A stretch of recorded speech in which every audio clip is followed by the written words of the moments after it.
Now that you know a bit about buying a camera, let's talk about the next things you may want to purchase. Building out your first basic camera kit is always so much fun. Let's talk about what order you should think about buying things so that you can grow at a steady pace.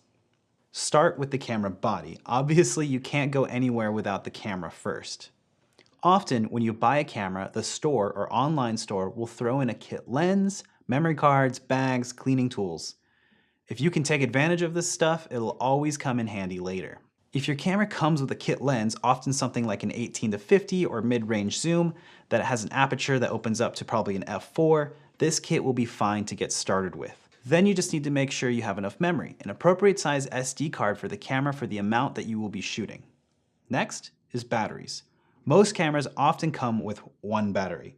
You'll want at least one extra, sometimes two extra if you're traveling or starting to use your camera on jobs. This way, you keep one battery in the camera and one charging, or when you go out into the field, you'll have some backups for when your battery dies. If you didn't get a bag with your first purchase, it may be time to start thinking about that.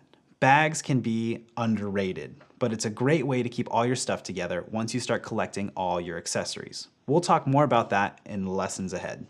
Depending on the type of photography you'll be doing, you may need some other things. If you're shooting landscape photography, night photography, or long exposures, you want a tripod. Photo tripods are fairly inexpensive, so we recommend getting one just in case. While we will cover lenses more in depth in the next section, here are a few ideas to keep in mind.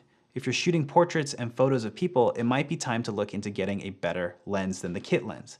Ideally, you want something that can open up to a wider aperture, perfect for lower light situations, and also getting that beautiful shallow depth of field. Most brands have a standard zoom lens around 24 to 70 that opens up to around a f2.8. That would be great. If you're interested in getting a prime lens, I would look into a 23mm, a 35mm, or a 50mm prime lens for your camera brand. The Nifty 50 lens is one of the most recommended lenses as there are inexpensive options for most camera brands, and these can open up to an aperture of even a 1.4. It's a great walk-around lens for your camera.